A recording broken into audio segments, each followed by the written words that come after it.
Hello and welcome. This is Satish Babu Unnam, ATO, Government ITI Girls, Ongole. ఈరోజు lesson టాపిక్లో మనం electrical geyser గురించి తెలుసుకోబోతున్నాం. ఈ లెసన్ టాపిక్ అయిపోయేటప్పటికి ట్రైనీస్ ఎలక్ట్రిక్ గీజర్ అంటే ఏంటో తెలుసుకొని ఉండాలి. ఎలక్ట్రిక్ గీజర్ యొక్క కన్స్ట్రక్షన్ మరియు ఎలక్ట్రికల్ గీజర్లో ఉండేటటువంటి మెయిన్ పార్ట్స్ గురించి తెలుసుకొని ఉండాలి. ఎలక్ట్రిక్ గీజర్లో థర్మోస్టాట్ ఎలా పనిచేస్తుందో అర్థం చేసుకొని ఉండాలి. ఎలక్ట్రిక్ గీజర్ ఎలా పనిచేస్తుందనేది తెలుసుకొని ఉండాలి. గీజర్ యొక్క మెయింటెనెన్స్ ఎలా చేయాలి, గీజర్లో ఏ తప్పులు జరుగుతాయి, అవి ఎలా సరిచేయాలి అనేది అర్థం చేసుకొని ఉండాలి. ఎలక్ట్రిక్ గీజర్ అంటే ఏంటి? Electric geyser is an electric water heater which heats and maintains the temperature of the water stored in it. అంటే ఎలక్ట్రిక్ గీజర్ అనేది ఒక వాటర్ హీటర్ లాంటిది. అయితే ఈ యొక్క హీటర్ ఆన్ చేసినప్పుడు వాటర్ హీట్ అవుతాయి. ఆఫ్ చేసిన తర్వాత వాటర్ ఆటోమేటిక్గా చల్లబడిపోతాయి. కానీ ఎలక్ట్రిక్ హీటర్లో ఒకసారి హీట్ చేసిన తర్వాత వాటరు చాలా సమయం వరకు దగ్గర 6 గంటల వరకు కూడా ఆ యొక్క వేడి హీటర్లో అలానే ఉంటుందన్నమాట. వాటర్లో ఆ వేడి అలానే ఉంటుంది. అంటే ఏదైతే నీళ్లు స్టోర్ అయి ఉన్నాయో ఈ యొక్క గీజర్లో వేడి నీళ్లు, ఆ వేడి అలానే ఉంటుందన్నమాట. ఇది ఎలక్ట్రిక్ గీజర్ అంటే. ఈ ఎలక్ట్రిక్ గీజర్లో ఉండే మెయిన్ పార్ట్స్ ఏమేంటి అంటే ఔటర్ కేసింగ్. ఔటర్ కేసింగ్ అంటే ఇది బయట పక్క ఉండేటటువంటి కేసింగ్, ఇది outer casing. Inner tank. Inner tank అంటే ఇది ఇన్నర్ ట్యాంక్. తర్వాత గ్లాస్ వూల్. ఔటర్ కేసింగు మరియు ఇన్నర్ ట్యాంకు మధ్యలో ఈ గ్లాస్ వూల్ అనేది పెట్టబడి ఉంటుంది. తర్వాత హీటింగ్ ఎలిమెంట్. ఇది హీటింగ్ ఎలిమెంట్. థర్మోస్టాట్. ఇది థర్మోస్టాట్. ఇది థర్మోస్టాట్. Inlet pipe. ఇది ఇన్లెట్ పైప్. ఇది అవుట్లెట్ పైప్. అవుట్లెట్ పైప్ ఈ విధంగా యూ షేప్లో వంచబడి ఉంటుంది లోపల వైపు. Pressure release valve. ఇది pressure release valve. Outlet pipe అంటే వేడి నీళ్లు వస్తాయన్నమాట ఇందులో నుంచి. ఈ అవుట్లెట్ పైప్కి దగ్గరలోనే అవుట్లెట్ పైప్కి బయట వైపు ప్రెషర్ రిలీజ్ వాల్వ్ కనెక్ట్ చేయబడి ఉంటుంది. తర్వాత ఫ్యూజిబుల్ ప్లగ్. ఇది ఫ్యూజిబుల్ ప్లగ్. ఇది వెంట్ పైప్. తర్వాత ఇండికేటర్స్ ఉంటాయి. ఇంకొకసారి చూసినట్లయితే parts: outer casing, inner tank, outer casing inner ట్యాంకుకు మధ్యలో గ్లాస్ వూలు, ఇది heating element, thermostat, inlet pipe, outlet pipe, pressure release valve outlet pipe connect చేసి ఉంటుంది. ఫ్యూజిబుల్ ప్లగ్గు వెంట్ పైపు పై పక్కన ఉంటాయి. ఇంకా ఇండికేటర్స్ ఉంటాయి. ఒకటి on indicator, red indicator, green indicator, 2 indicators ఉంటాయి. Construction of geysers. మనం చెప్పుకున్నట్లుగా పార్ట్స్లో ఔటర్ కేసింగ్ అంటే ఇలా ఉంటుంది. ఔటర్ కేసింగ్ మనకి బయట పక్కకు ఈ విధంగా కనిపిస్తుంది ఔటర్ కేసింగ్. ఈ ఔటర్ కేసింగు మైల్డ్ స్టీల్ తోటి తయారు చేయబడి ఉంటుంది. ఔటర్ కేసింగ్ మైల్డ్ స్టీల్ తోటి తయారు చేయబడి ఉంటుంది. ఇది ఇన్నర్ ట్యాంక్. అంటే ఇది ఔటర్ కేసింగు. ఈ ఔటర్ కేసింగ్ లోపల ఈ ఇన్నర్ ట్యాంక్ ఉంటుంది. ఈ ట్యాంకు కాపర్ తోటి తయారు చేయబడి ఉంటుంది. బాగా మందపాటి కాపర్ తోటి తయారు చేయబడి ఉంటుంది. కాపర్ రేకుతోటి కొరోజన్ అంటే తుప్పు పట్టకుండా టిన్ కోటింగ్ వేసి ఉంటారు. టిన్ తోటి కోటింగ్ చేయబడి ఉంటుంది. కాపర్తో, మందపాటి కాపర్, హెవీ గేజ్ కాపర్ తోటి తయారు చేయబడినటువంటి ఈ ఇన్నర్ ట్యాంకు తుప్పు పట్టకుండా టిన్ కోటింగ్ వేయబడి ఉంటుంది. ఈ ఇన్నర్ ట్యాంకు మరియు ఔటర్ ట్యాంకు మధ్యలో ఈ విధంగా గ్లాస్ వూల్ ఉంటుంది. ఇక్కడ చూసారు కొంచెం అంటి ఉన్నది ఇక్కడ. అంటే ఈ ఇన్నర్ ట్యాంక్ పైన ఈ గ్లాస్ వూల్ ఉంటుందన్నమాట. ఈ విధంగా మొత్తం ఆ గ్లాస్ వూల్కి పైన ఔటర్ కవర్ ఉంటుంది, ఔటర్ కేసింగ్. సో పైకి కనిపించేది ఔటర్ కేసింగ్, దాని లోపల గ్లాస్ వూల్ లోపల ఇన్నర్ ట్యాంకు ఉంటుంది. ఈ గ్లాస్ వూల్ ఏం చేస్తుందంటే ఈ ఇన్నర్ ట్యాంక్ లోపల వేడి నీళ్లు ఉంటాయి, ఆ వేడి బయటకు రాకుండా ఈ గ్లాస్ వూలు పనికొస్తుంది. సో గ్లాస్ వూల్ అనేది వేడిని బయటికి వెళ్లకుండా కాపాడుతుంది అనమాట. So outer casing is made up of mild steel sheet. Inner tank is made up of heavy gauge copper which is tinned to prevent corrosion. Corrosion అంటే తుప్పు పట్టకుండా ఈ కాపర్ను టిన్ తోటి కోటింగ్ చేసి ఉంచుతారు. ఔటర్ కేసింగ్ మరియు ఇన్నర్ ట్యాంక్కి మధ్యలో గ్లాస్ వూల్ ఉంటుంది. ఈ గ్లాస్ వూల్ ఏం చేస్తుందంటే హీట్ ఇన్సులేటర్ లాగా పనిచేస్తుంది. అంటే హీట్ని బయటికి పోకుండా కాపాడుతుంది అనమాట. దీనివలన హీట్ లాసెస్ ఉండవు. ఇది outer tank, glass wool, inner tank. Next heating elements గురించి చూద్దాం. ఈ హీటింగ్ ఎలిమెంట్స్ థర్మోస్టాటు, ఇన్లెట్ మరియు ఔటర్ పైప్స్ మొత్తం కూడా ట్యాంక్కి ఫిట్టింగ్ చేసి ఉంటాయి. ఈ విధంగా ఇన్లెట్ పైపు, అవుట్లెట్ పైపు, ఇక్కడ 2 పైపులు చూడొచ్చు జాగ్రత్తగా గమనిస్తే. ఇన్లెట్ పైపు, అవుట్లెట్ పైపు, థర్మోస్టాటు ఇవన్నీ కూడా ఈ ట్యాంక్కి ఫిట్ చేసి ఉంటాయి. ఈ హీటింగ్ ఎలిమెంట్స్ మన ఇమ్మర్షన్ హీటర్స్లో, వాటర్ హీటర్స్లో ఏవైతే హీటింగ్ ఎలిమెంట్స్ ఉన్నాయో సేమ్ వాటిలాగానే ఉంటాయి. అయితే రకరకాల షేపుల్లో ఉంటాయి. ట్యాంక్ యొక్క సైజు ప్రకారంగా రకరకాల షేపుల్లో ఉంటాయన్నమాట.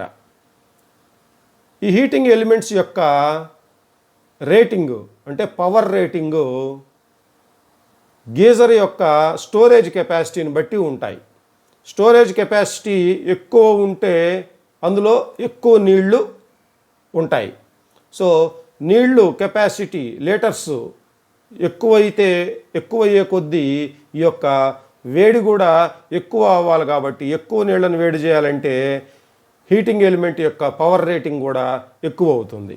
సో 25 లీటర్స్ కెపాసిటీ గీజర్లో అయితే 1 కిలోవాట్ ఎలిమెంట్ సరిపోతుంది. 1 కిలోవాట్ హీటింగ్ ఎలిమెంట్ సరిపోతుంది 25 లీటర్స్ కెపాసిటీలో. అదే 50 లీటర్స్ కెపాసిటీ కలిగినటువంటి ట్యాంక్ అయితే 2 కిలోవాట్స్ హీటింగ్ ఎలిమెంట్ అవసరం అవుతుంది. అంటే పవర్ రేటింగ్ పెరుగుతుంది. నీటి యొక్క కెపాసిటీ పెరిగే కొద్దీ హీటింగ్ ఎలిమెంట్ యొక్క పవర్ రేటింగ్ కూడా పెరుగుతుంది. సో 25 లీటర్స్ 1 కిలోవాట్ సరిపోతే 50 లీటర్స్కి 2 కిలోవాట్ అవసరం అవుతుంది. 100 లీటర్స్కి 3 కిలోవాట్ది అవసరం అవుతుంది.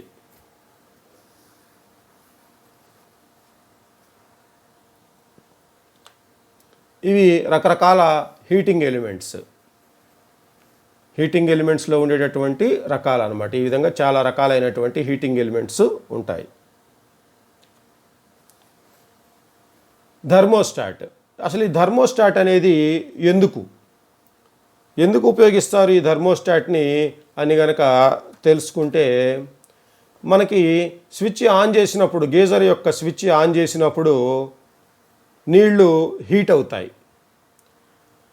అయితే బాగా హీట్ అయిన తర్వాత స్విచ్ కనుక అలానే ఆన్లో ఉంటే సప్లై, హీటింగ్ ఎలిమెంట్కి వెళ్ళేటటువంటి సప్లై ఆన్లోనే కనుక ఉన్నట్లయితే నీళ్ళ యొక్క వేడి అట్లానే పెరుగుతూ పోతుంది. సో వేడయ్యే కొద్దీ మనం వేడి నీళ్ళు ఎక్కువ వేడైతే తట్టుకోలేం. కాబట్టి మనకు కావలసినంత వేడినే తీసుకునే విధంగా ఈ థర్మోస్టాట్ యొక్క సెట్టింగు చేసి పెడతాం. ఈ థర్మోస్టాట్ ఏం చేస్తుందంటే మనం పెట్టిన సెట్టింగ్ ఏదైతే ఉందో ఆ సెట్టింగ్ ప్రకారంగా నీళ్లు వేడయిన తర్వాత ఆటోమేటిక్గా హీటింగ్ ఎలిమెంట్కి వెళ్ళేటటువంటి సప్లైని కట్ చేసేస్తుంది.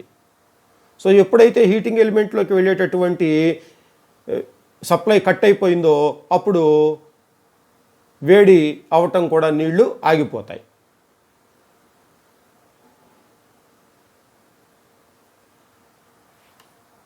So, the thermostats are used in water heaters to control the current to the heating elements and thereby regulate and maintain the water temperature between 32 degrees centigrade to 88 degrees centigrade.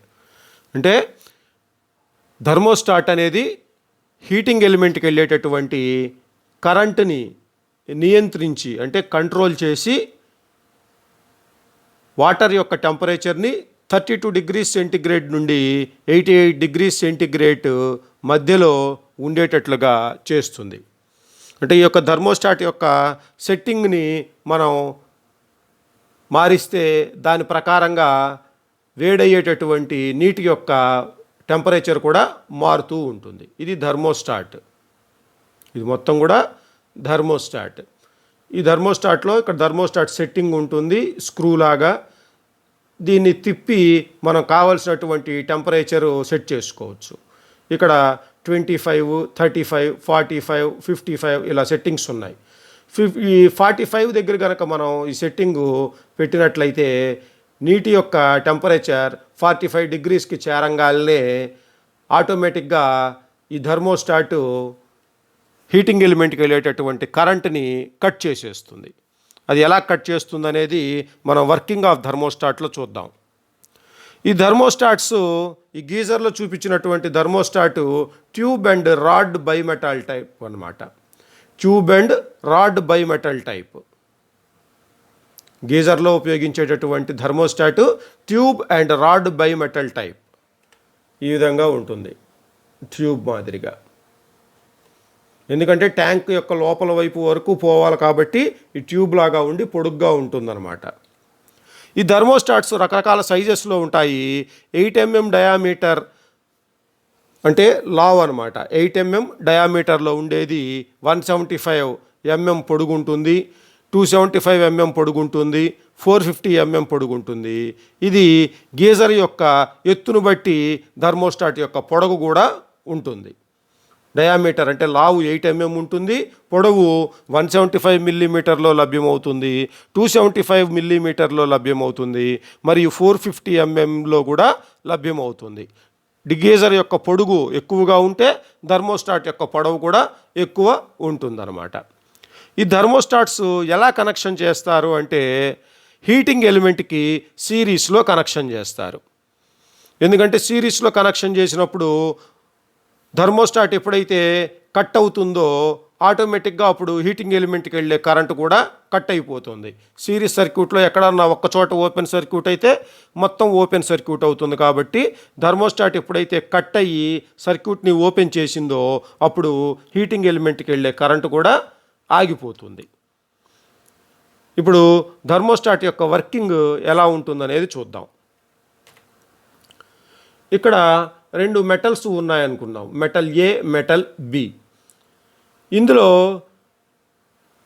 ఈ metal బిని మనం వేడి గనక చేసినట్లయితే, మనం గనక metal బిని వేడి చేసినట్లయితే ఇది ఈ వేడికి ఈ థర్మోస్టాట్ మెటీరియల్ ఏమవుతుందంటే కొన్ని మెటీరియల్స్ వేడి అవ్వగానే వంగిపోతాయి త్వరగా.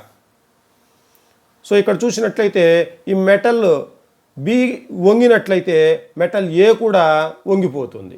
అంటే మెటల్ బి వెళ్ళి మెటల్ ఏని కూడా వంచేస్తుంది బలవంతంగా. ఎందుకంటే ఇది ఈ దిక్కుకి వంగాలి కాబట్టి దానిపైన ఉన్నదాన్ని కూడా వంచేస్తుంది అనమాట.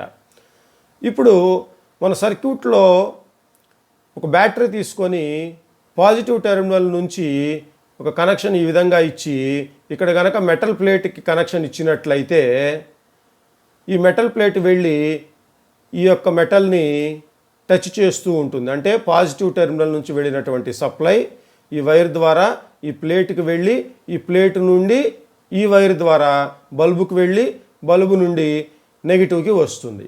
ఈ సమయంలో సర్క్యూట్ మొత్తం కూడా క్లోజ్ అయ్యింది కాబట్టి బల్బు వెలుగుతుంది. ఎందుకంటే బల్బు లోపలికి కరెంటు పాస్ అయ్యి బల్బు వెలుగుతుంది, సర్క్యూట్ క్లోజ్ అవటం వల్ల. ఎక్కడా కూడా ఓపెన్ అనేది లేదు.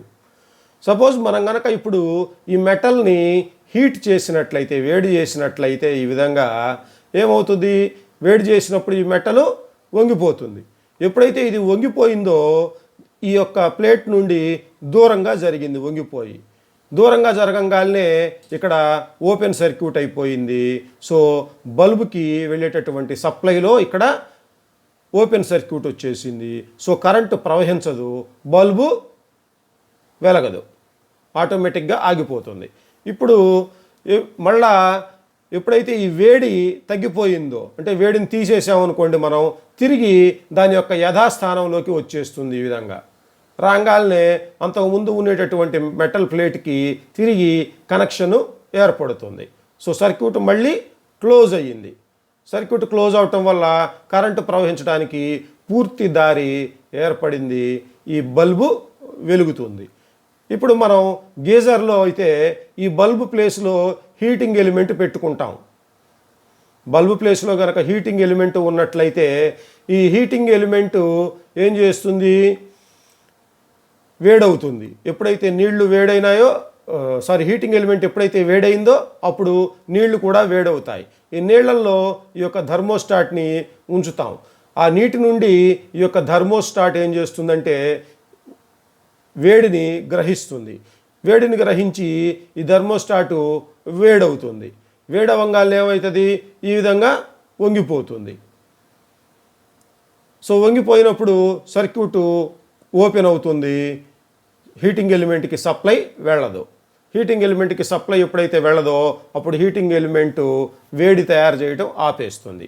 తిరిగి మళ్ళా వేడి ఎప్పుడైతే తయారవటం ఆగిపోయిందో నీటిలోని వేడి తగ్గిపోతుంది, లేదా పైనుంచి చల్ల నీళ్ళు వచ్చి చేరతాయి. అప్పుడు తిరిగి థర్మోస్టాటు చల్లబడి ఈ విధంగా క్లోజ్ అయిపోయి మళ్ళా హీటింగ్ ఎలిమెంట్కి కరెంటు చేరుతుంది, మళ్ళా నీళ్లు వేడవటం స్టార్ట్ అవుతాయి. సో ఈ విధంగా థర్మోస్టాట్ పనిచేస్తుంది. ఇంకా మిగిలిన పార్ట్స్ చూసినట్లయితే అవుట్లెట్ పైపు ఉంటుంది. ఈ అవుట్లెట్ పైపు యూ షేప్లో బెండ్ అయ్యి ఉంటుంది ట్యాంకు లోపల. ఈ విధంగా యూ షేప్లో ఉండటం వల్ల ఏమైందంటే వచ్చినటువంటి హాట్ వాటరు మొత్తం కూడా కిందికి డ్రైన్ అవ్వకుండా, అంటే బయటికి వచ్చేయకుండా గీజర్లోనే కొన్ని నిలబడిపోయి ఉంటాయన్నమాట. ఎందుకంటే గీజర్లో కొన్ని కూడా నీళ్లు లేకుండా ఉన్నప్పుడు మనం కనుక ఆన్ చేసాము అంటే ఆ హీటింగ్ ఎలిమెంటు పాడైపోతుంది. సో కొన్ని నీళ్లు ఎప్పుడూ కూడా గీజర్లో ఉండాలి. గీజర్లో నీళ్లు ఉండాలి అంటే ఈ యొక్క అవుట్లెట్ పైపు యూ షేప్లో లోపల పక్క బెండ్ అయి ఉంటుందన్నమాట. సో నెక్స్ట్ పైలట్ ల్యాంప్స్ ఉంటాయి, అవుటర్ కేస్లో ఫిట్టింగ్ చేసి ఉంటాయి. ఇవి యూనిట్ వర్క్ అవుతున్నప్పుడు వెలుగుతూ ఉంటాయన్నమాట. పైన ఫ్యూజిబుల్ ప్లగ్ ఉంటుంది. ఇది ఎక్కువ ప్రెషర్ కనుక వచ్చినప్పుడు ఇది ఫ్యూజిబుల్ ప్లగ్. ఈ ప్రెషరు ఎక్కువైనప్పుడు నీటిలో ఆవిరి వస్తుంది. ఈ ఆవిరి మొత్తం బాగా వేడయ్యి ఎక్కువైనప్పుడు ట్యాంక్ పగిలిపోయే ఆస్కారం ఉంటుంది. కాబట్టి ఈ యొక్క ఫ్యూజిబుల్ ప్లగ్ ఏం చేస్తుందంటే దానంతటా అది ఇటువంటి ప్రెషర్ ఎక్కువ వచ్చినప్పుడు బయటికి లూజ్ అయిపోయి బయటకు వచ్చేస్తుంది. ఈ ఎక్కువైన ప్రెషర్ కూడా మొత్తం అటు వెళ్ళిపోతుంది. థర్మోస్టాట్స్ ఫెయిల్యూర్ అయినప్పుడు ఇటువంటివి జరుగుతూ ఉంటాయి. థర్మోస్టాట్ ఫెయిల్ అయితే ఏమైంది, వాటరు వేడవుతానే ఉంటాయి, ఆవిరి తయారవుతూనే ఉంటుంది ట్యాంక్ లోపల. ఈ ఆవిరి దెబ్బకి ట్యాంక్ పేలిపోయే అవకాశం ఉంటుంది. కాబట్టి ఈ ఫ్యూజిబుల్ ప్లగ్ ఏం చేస్తుందంటే ప్రెషర్ ఎక్కువైనప్పుడు దానంతట అదే ఓపెన్ అయిపోయి ఆవిరిని బయటికి పంపించేస్తుంది, సేఫ్టీ కోసం అన్నమాట. ఇప్పుడు మనం చూస్తుంది గీజర్ యొక్క పార్ట్స్ మొత్తం అసెంబ్లీ ఎలా జరుగుతుందనేది చూసినట్లయితే లోపలికి పార్ట్స్ మొత్తం అసెంబ్లింగ్ జరుగుతోంది. నట్స్ బోల్ట్స్ సహాయంతో పార్ట్స్ని ఫిట్ చేస్తున్నారు. ఇక్కడ మనం చూసినట్లయితే అవుట్లెట్ పైపు, ఇన్లెట్ పైపు, థర్మోస్టాటు మొత్తం కనెక్ట్ చేశారు. ఇది థర్మోస్టాట్.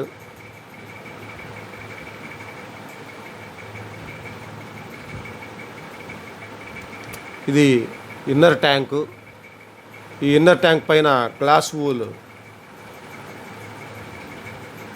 ఇది గ్లాస్ వూల్ పైన ఈ యొక్క అవుటర్ కేసింగ్ వస్తుంది. బాటమ్ కవరు, అప్పర్ కవరు,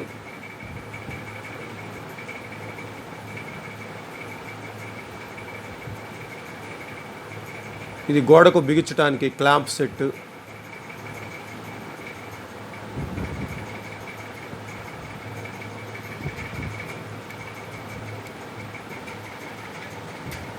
ఎలా కనెక్షన్ చేయాలి అనేది ఇప్పుడు చూద్దాము. ఇది హీటింగ్ ఎలిమెంట్.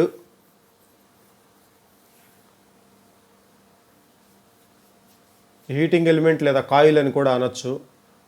ఇవి ఇండికేటర్ ల్యాంప్స్. ఇది గ్రీన్ ఇండికేటరు.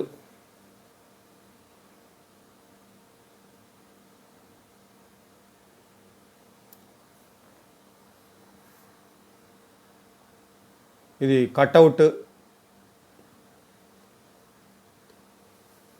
దాన్నే థర్మోస్టాట్ అని కూడా అనొచ్చు.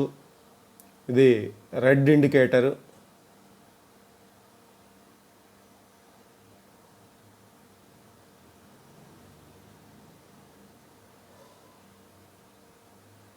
ఇది థర్మోస్టాట్.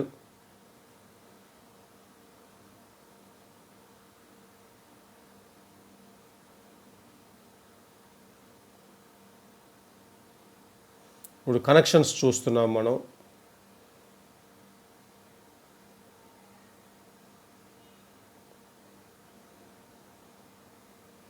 మొదటగా న్యూట్రల్ వైర్ నుండి తీసుకున్నారు కనెక్షన్స్. సాధారణంగా మనమైతే అలవాటు ప్రకారంగా ఫేజ్ నుండి కనెక్షన్స్ తీసుకుంటాము.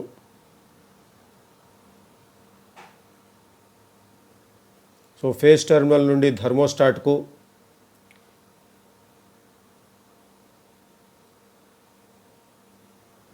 అదే ఫేజ్ టెర్మినల్ నుండి రెడ్ ఇండికేటర్కు,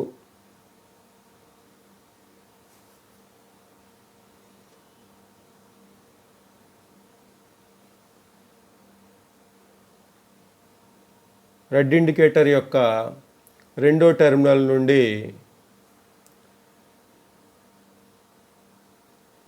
కట్అవుట్ యొక్క ఫస్ట్ టెర్మినల్కి,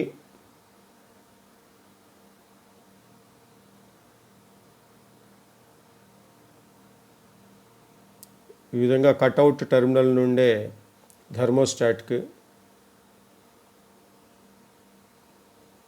ఇక్కడ కనుక మీరు చూసినట్లయితే ఈ థర్మోస్టాటు మరియు రెడ్ ఇండికేటరు ఒకదానికి ఒకటి ప్యారలల్లో కనెక్షన్ చేయబడి ఉన్నాయి. అంటే థర్మోస్టాట్కు సప్లై వెళ్ళినంతసేపు ఈ రెడ్ ఇండికేటర్ కూడా సప్లై వెళ్తుంది.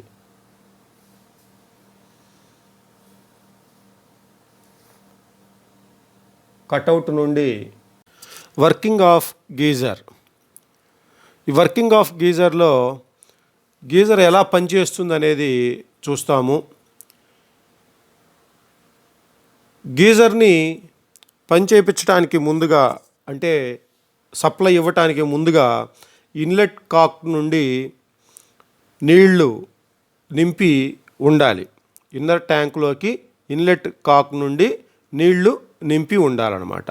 ఈ నీళ్లు కూడా కరెక్ట్ వాటర్ లెవెల్లో ఉండేటట్లుగా జాగ్రత్త వహించాలి. ఎప్పుడైతే గీజర్ని ఆన్ చేశామో ఈ హీటింగ్ ఎలిమెంట్లోకి కరెంటు ప్రవహిస్తుంది. హీటింగ్ ఎలిమెంటు వేడయ్యి నీళ్లు కూడా వేడవుతాయి. టెంపరేచరు మనం సెట్ చేసిన వాల్యూకి చేరిన తర్వాత థర్మోస్టాటు ఏం చేస్తుందంటే ఈ యొక్క హీటింగ్ ఎలిమెంట్కి వెళ్ళేటటువంటి కరెంట్ని ఆఫ్ చేసేస్తుంది. సప్లైని కట్ చేసి హీటింగ్ ఎలిమెంట్కి వెళ్ళేటటువంటి కరెంట్ని ప్రవహించకుండా చేస్తుంది. మళ్ళీ నీళ్లు ఎప్పుడైతే చల్లబడతాయో, అంటే టెంపరేచర్ తగ్గిపోతుందో నీటి యొక్క టెంపరేచరు, అప్పుడు తిరిగి థర్మోస్టాటు సర్క్యూట్ని క్లోజ్ చేస్తుంది. హీటింగ్ ఎలిమెంట్లోకి కరెంటు ప్రవహించి మళ్ళీ హీటరు ఆన్ అయ్యి నీటిని వేడి చేయటం స్టార్ట్ చేస్తుంది. సో ఈ విధంగా గీజరు పనిచేస్తుంది. ఇక్కడ మనం జాగ్రత్త వహించాల్సింది ఏంటంటే, మొట్టమొదటగా గీజర్ని ఆన్ చేసే సమయానికి గీజర్లో కంపల్సరిగా కొన్ని నీళ్లు ఉండాలి. ఆ వాటర్ లెవెల్ కనుక ఉండకపోతే హీటరు నీళ్లు లేకుండానే వేడవటం స్టార్ట్ అవుతుంది. హీటరు డ్యామేజ్ అయిపోతుంది, హీటింగ్ ఎలిమెంట్ డ్యామేజ్ అయిపోతుంది అన్నమాట. Care and maintenance of geyser. ఈ గీజర్ని మెయింటైన్ చేయటం అంటే ఎట్లా జాగ్రత్త వహించే దీంట్లో చాలా తక్కువ జాగ్రత్త వహిస్తే సరిపోతుంది. లెస్ మెయింటెనెన్స్ అన్నమాట, బాగా లెస్ మెయింటెనెన్స్ అవసరం అవుతుంది. ఈ ట్యాంక్ యొక్క ఇన్నర్ సైడ్లో నీటిలో ఉండేటటువంటి మినరల్స్ మరియు ఇంప్యూరిటీస్ అంటే అశుద్ధమైనటువంటి నీళ్ల వలన ఏమవుతుందంటే కొంచెం స్కేల్స్ లాంటివి ఫామ్ అవుతాయి, అంటే చెక్కులుగా ఫామ్ అవుతుంది అనమాట. అవి క్లీన్ చేసుకోవాల్సినటువంటి అవసరం ఉంటుంది. ఎందుకంటే ఆ స్కేల్స్ ఫామ్ అయినప్పుడు నీళ్లు త్వరగా వేడవవు, ఎందుకంటే హీటింగ్ ఎలిమెంట్ మీద కూడా స్కేల్స్ ఫామ్ అవుతాయి. ఆ స్కేల్స్ ఫామ్ అవటం వల్ల హీట్ అనేది నీటికి సరిగ్గా చేరదు, నీళ్లు త్వరగా వేడెక్కవు అనమాట. ఇంకో ముఖ్యమైనటువంటి జాగ్రత్త తీసుకోవాల్సింది ఏంటంటే, హీటర్ని ఆన్ చేసే ముందరగా అంటే గీజర్ని ఆన్ చేసే ముందరగా కంపల్సరిగా ఇన్నర్ ట్యాంకులో ఒక లెవెల్ వరకు నీళ్లు కంపల్సరిగా ఉండాలి. నీళ్లు లేకుండా గీజర్ని ఆన్ చేయకూడదు. నెక్స్ట్, గీజర్లో ఏమేమి ఫాల్ట్స్ అవుతాయి, వాటిని కారణాలు ఏంటి, ఆ ఫాల్ట్స్ అవ్వటానికి వాటిని ఎలా రెక్టిఫై చేయాలనేది చూద్దాం. గీజర్లో వేడి నీళ్లు తయారవ్వట్లేదు, అంటే నో హాట్ వాటర్, వేడి నీళ్లు తయారవ్వట్లేదు. దీనికి కారణం ఏమై ఉండొచ్చు అంటే బ్లోన్ ఫ్యూజ్, అంటే ఫ్యూజ్ కాలిపోయి ఉండవచ్చు. అప్పుడు ఏం చేయాలి, ఫ్యూజ్ని రీప్లేస్ చేసుకోవాలి. ఓపెన్ సర్క్యూట్ అవటం వల్ల ఏమో జరిగిద్ది, హీటింగ్ ఎలిమెంట్కి కరెంటు ప్రవహించదు. హీటింగ్ ఎలిమెంట్లోకి కరెంటు ప్రవహించకపోతే హీటింగ్ ఎలిమెంట్ వేడవదు, దానివల్ల నీళ్లు కూడా వేడెక్కవు. సో దీని రెమెడీ ఏంటి, ఏం చేయాలి? ఓపెన్ సర్క్యూట్ అయినట్లయితే వైరింగ్ మొత్తం కూడా చెక్ చేసుకోవాలి. ఎక్కడన్నా వైర్స్ తెగిపోయినాయా లేకపోతే లూజ్ కనెక్షన్స్ ఉన్నాయా అనేది చెక్ చేసుకొని దాన్ని సరి చేసుకోవాలి. Heater element burnt out, heater element కాలిపోయినా డ్యామేజ్ అయినా కూడా హీటింగ్ ఎలిమెంటు వేడవ్వదు, దానివల్ల నీళ్లు వేడవవు. సో హీటింగ్ ఎలిమెంట్ కనుక కాలిపోయినట్లయితే చెక్ చేసుకొని దాన్ని రీప్లేస్ చేసుకోవాల్సి ఉంటుంది. రిపీటెడ్లీ బ్లోయింగ్ ద ఫ్యూజ్, అంటే ఎప్పుడైతే మనం ఆన్ చేసామో అప్పుడు ఫ్యూజు కాలిపోతూ ఉంటుంది. దీనికి కారణాలు ఏవై ఉండొచ్చు. గీజర్ని ఆన్ చేసినప్పుడల్లా ఫ్యూజ్ కాలిపోతూ ఉంటుంది. గ్రౌండెడ్ హీటింగ్ ఎలిమెంట్, అంటే హీటింగ్ ఎలిమెంట్లోకి వెళ్ళేటటువంటి కరెంటు పైన ఉండే బాడీకి కూడా వస్తుంది. బాడీకి కనుక దీన్నే గ్రౌండింగ్ అంటాం.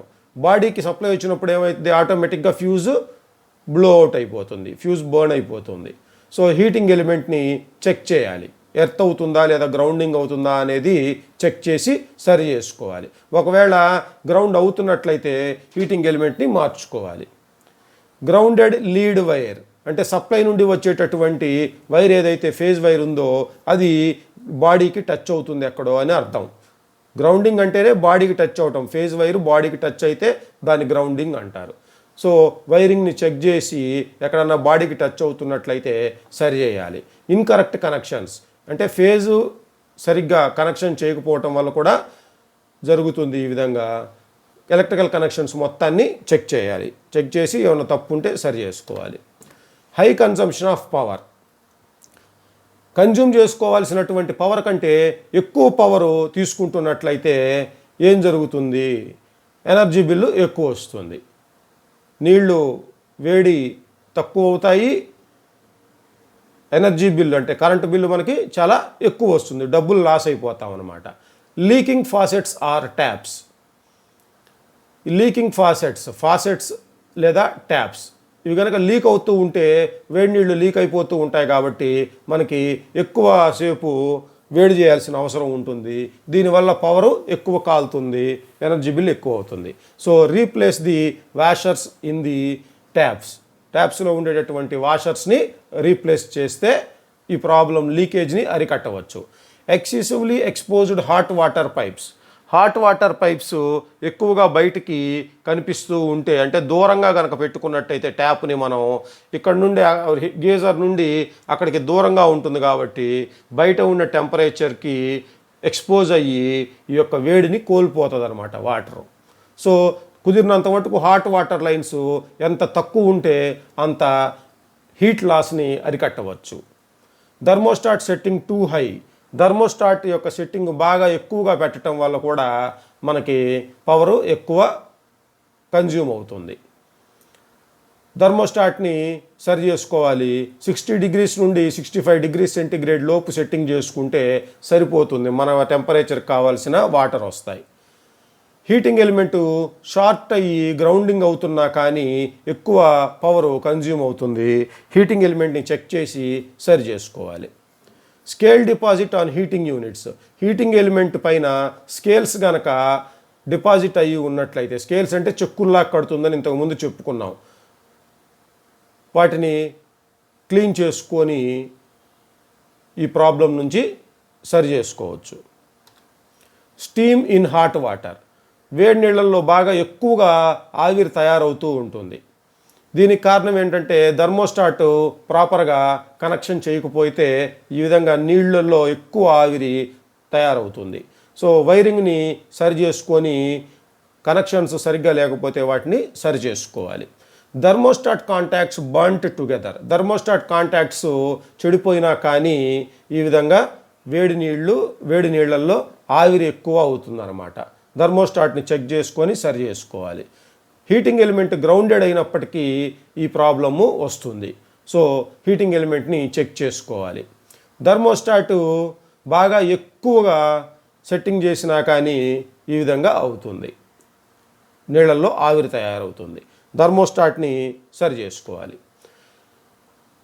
కావలసినంత హాట్ వాటర్ రావట్లేదు లేదా నీళ్ళల్లో కావలసినంత వేడి ఉండటం లేదు అంటే థర్మోస్టాట్ సెట్టింగ్ బాగా తక్కువగా పెట్టుకొని ఉండొచ్చు మనం. కాబట్టి థర్మోస్టాట్ సెట్టింగ్ 60 degrees నుండి 65 degrees లోపు సెట్ చేసుకోవాలి. హీటింగ్ ఎలిమెంట్ కాలిపోయి ఉండొచ్చు. హీటింగ్ ఎలిమెంట్ కాలిపోయి ఉండటం వల్ల కూడా మనకు కావలసినటువంటి వేడి నీళ్లు రావన్నమాట. లోయర్ హీటింగ్ ఎలిమెంట్ కాలిపోయి ఉండొచ్చు. హీటింగ్ ఎలిమెంట్ని చెక్ చేసి అది కనుక కాలిపోయినట్లయితే రీప్లేస్ చేసుకోవాలి. ట్యాంక్ యొక్క కెపాసిటీ బాగా తక్కువ అయిపోయి ఉండొచ్చు. అంటే మనమేమో ఎక్కువ నీళ్లు ఉపయోగిస్తూ ఉంటాం, ట్యాంక్ ఏమో ఆ కెపాసిటీకి సరిపడా లేకపోవటం వల్ల మన అవసరాలకు తగినట్టుగా లేకపోతే మనకు వేడి నీళ్ళు కావలసిన వేడిలో రావు. సో ఎక్కువ నీటిని కనుక మనం ఉపయోగిస్తున్నట్లయితే మనం ఏం చేయాలంటే ట్యాంక్ యొక్క కెపాసిటీని పెంచుకోవాలి.